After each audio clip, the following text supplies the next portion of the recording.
chers parents. Quel plaisir de vous parler de réussite scolaire et du rôle que nous pouvons jouer comme acteurs de la réussite durant la période des devoirs et des leçons. Nous avons tous des rôles complémentaires, que nous soyons enfants, parents, enseignants, éducateurs ou éducatrices, soit en service de garde, soit en milieu scolaire. Mais quel rôle pouvons-nous jouer comme acteurs de la réussite durant cette période des devoirs et des leçons? Nous verrons dans cette courte vidéo des stratégies simples qui, lorsqu'elles sont appliquées avec constance, peuvent grandement nous aider dans notre rôle de parents et aider nos enfants à soutenir leurs efforts et à être persévérants dans leurs études. Il s'agit de l'horaire, du stop, de l'étude active, les 3 mémoires, et du brave.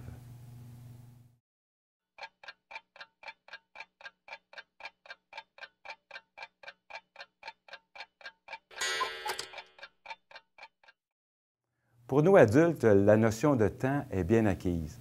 Mais pour les enfants et pour les adolescents, ce n'est pas nécessairement une habileté naturelle. Comme adultes, nous pouvons aider nos enfants à développer cette habileté qui leur sera utile tout au long de leur scolarité et même lorsqu'ils seront peut-être parents à leur tour. Un bon truc, présenter l'horaire de façon visuelle. Ce truc est d'abord pour nous parents, pour nous aider à être constants et à mieux encadrer la période des devoirs et des leçons sans avoir à renégocier à tous les soirs la période d'études.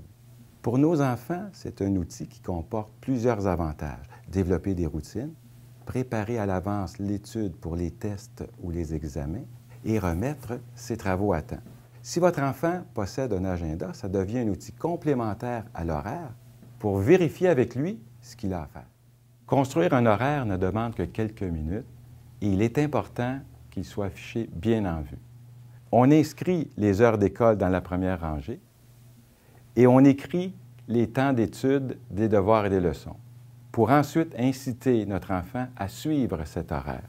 Il est important également d'inscrire toutes les autres activités, les moments libres, les repas, les activités parascolaires comme le hockey, le théâtre par exemple, pour que notre enfant comprenne que la période des devoirs et des leçons n'est qu'une petite partie dans toutes les autres activités qu'il a à faire.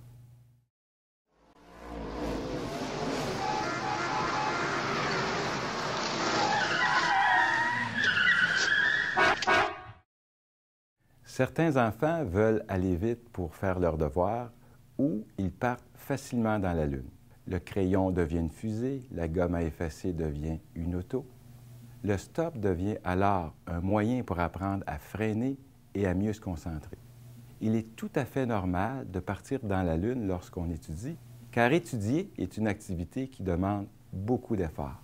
Lorsque notre enfant part dans la lune, on lui montre à dire fort dans sa tête « Stop, je me reconcentre » ou toute autre phrase qui pourrait l'aider à mieux se concentrer. Le stop est également un outil pour nous parents. Lorsqu'on voit notre enfant se déconcentrer, on lui montre le stop et on lui demande de se reconcentrer. Montrer le stop permet d'économiser nos énergies sans avoir à crier et aide notre enfant à associer la concentration au freinage et à faire une seule chose à la fois. On peut demander à notre enfant de colorier le stop, le découper et le placer bien en vue sur son bureau d'études ou l'afficher, par exemple, sur un petit babillard durant la période des devoirs et des leçons. En même temps qu'on met en place l'utilisation de l'horaire et du stop, je vous suggère de prendre quelques instants avec votre enfant pour voir avec lui pourquoi il va à l'école et pourquoi il a des devoirs et des leçons à faire à la maison. Si votre enfant a des difficultés à trouver des réponses, on peut lui en suggérer. Ensuite, on écrit ces réponses dans un petit tableau qui devient un tableau et un carnet de motivation avec des objectifs à long terme et des objectifs à court terme. Voici quelques exemples de réponses données par des enfants ou des exemples de réponses que l'on peut suggérer à nos enfants.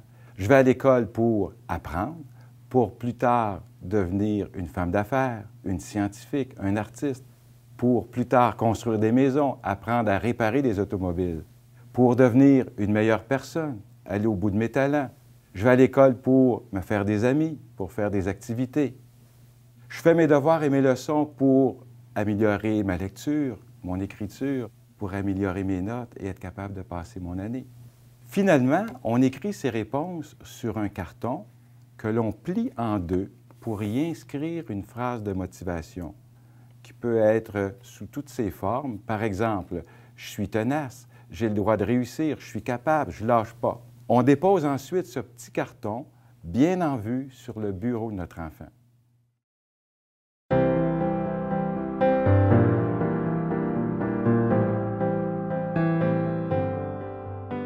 Vous avez remarqué que jusqu'à maintenant, les stratégies sont présentées de façon visuelle. Et c'est très important parce que c'est le mode privilégié des enfants pour apprendre. La publicité l'a bien compris et c'est ainsi qu'elle passe ses idées. Aussi, si vous le pouvez, je vous suggère d'aménager un coin spécial de visuel sur la réussite, où l'horaire, le stop, le carnet de motivation avec ses objectifs à long terme et à court terme seront bien en vue durant la période des devoirs et des leçons. Ce sont des outils qui aideront votre enfant à faire de ses études une priorité.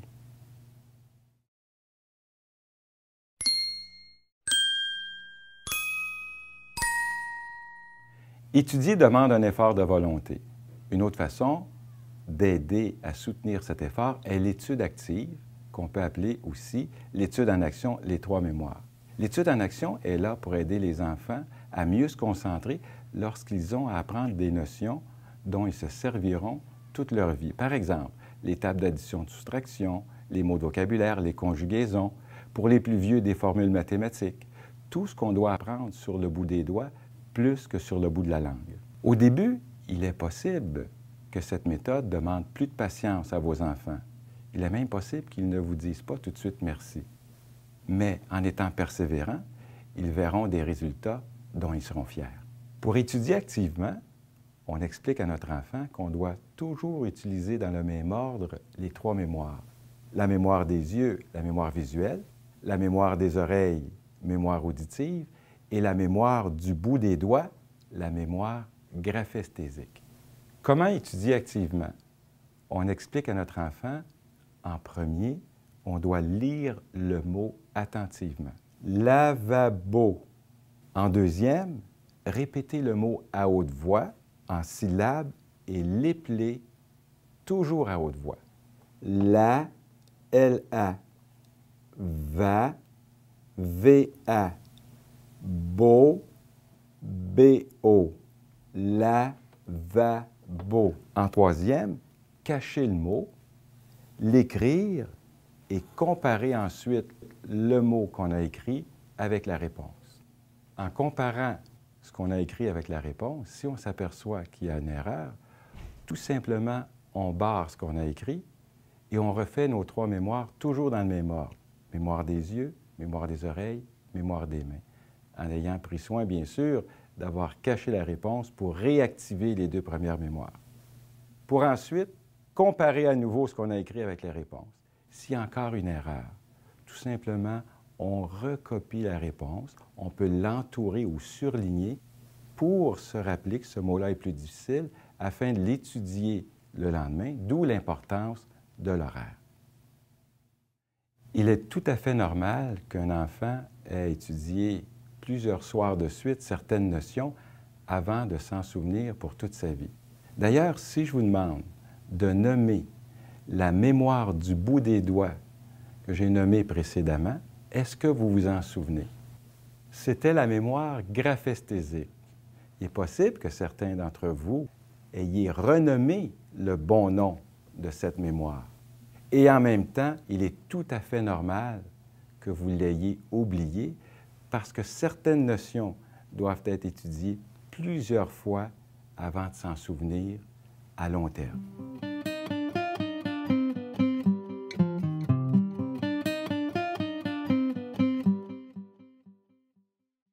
Voici une dernière stratégie pour aider nos enfants à développer leur patience lorsqu'ils ont à lire des consignes ou à répondre à des questions, par exemple des questions sur un texte, une résolution de problème, des questions d'examen. On leur explique chacune des lettres du mot brave. B pour bien lire au moins 2 fois. On explique à notre enfant qu'on ne comprend pas toujours du premier coup une consigne qu'on lit ou un texte. Bien lire au moins 2 fois dans Brave, c'est d'abord se concentrer et j'aime bien montrer aux enfants l'expression du petit bonhomme dessiné ici qui est justement très bien concentré. Le R de Brave, c'est réfléchir. Réfléchir, c'est montrer à notre enfant que lorsqu'on lit une consigne, on se pose des questions. Qu'est-ce qu'on me demande de faire en premier? Qu'est-ce que je dois comprendre? Quels sont les mots importants? Et qu'est-ce que j'ai à écrire? Le A de Brave, c'est agir avec méthode. C'est de passer à l'action, c'est d'écrire les réponses au meilleur de sa connaissance sans se demander d'avoir tout bon. Le V de Brave, c'est vérifier. C'est relire sa feuille avant de la remettre au professeur pour s'assurer qu'on a répondu à toutes les questions et s'assurer qu'on a répondu au meilleur de sa connaissance. Le E de Brave, c'est efficace. Et efficace ressemble, dans ses premières lettres, au mot effort.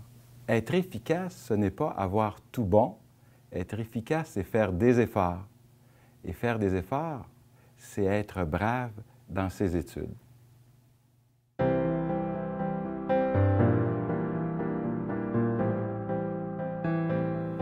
Voilà, chers parents, c'est déjà la fin. Ne vous demandez pas de maîtriser toutes ces stratégies du premier coup ou de toutes les utiliser en même temps. Être parent, c'est un peu comme étudier. Ça prend beaucoup de patience, beaucoup de répétition et un grand cœur. Amusez-vous plutôt à pratiquer ces stratégies et soyez bien à l'aise pour les adapter selon vos propres besoins ou selon les besoins de vos enfants.